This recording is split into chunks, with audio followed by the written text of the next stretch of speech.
Red Velvet Oreos.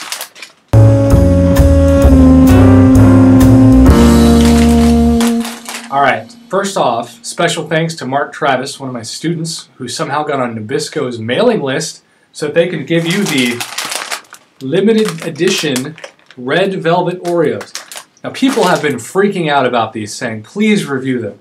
Personally, Red Velvet's the wedding cake that you look at and you're like, where's the chocolate? Because if you have chocolate or red velvet, I'm taking chocolate every time. Piece of cake.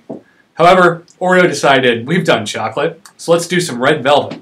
So without further ado, let's open these up to see if they're worth for $2.50 because, as we have expected to see, you notice that no longer are there 13 or 14 ounces for Oreos. It's the same price, but it is 10.7 ounces.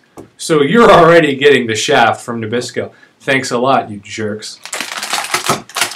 Without further ado, if we open these up, you will notice a couple of things. This is what the average cookie looks like. And it's got some specs. Now normally if you're talking about specs, you're talking about computers. But nope, we're creaming the competition with these Oreos. Yes, that was a pun, and yes, it was terrible. If you open it up, you will see the red specs. Almost like the Funfetti Oreo, only of course, red. But here's the question. How do they taste? As always, it looks awkward when you eat food on camera, but you gotta eat it if you want to review it.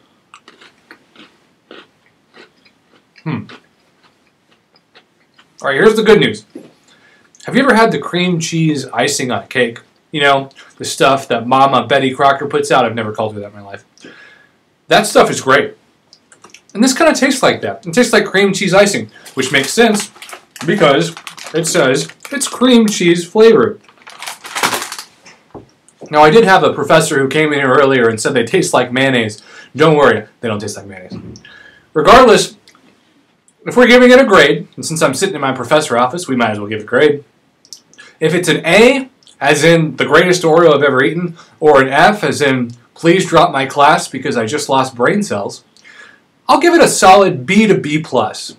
Once again, thanks to Mark Travis, this guy, aka Waldo, for providing them. And if you have tried Red Velvet, please tell me what you think in the comments below. As always, I love the input of the users because it's YouTube. If no one's watching it but myself, then I'm really just a loser. Peace.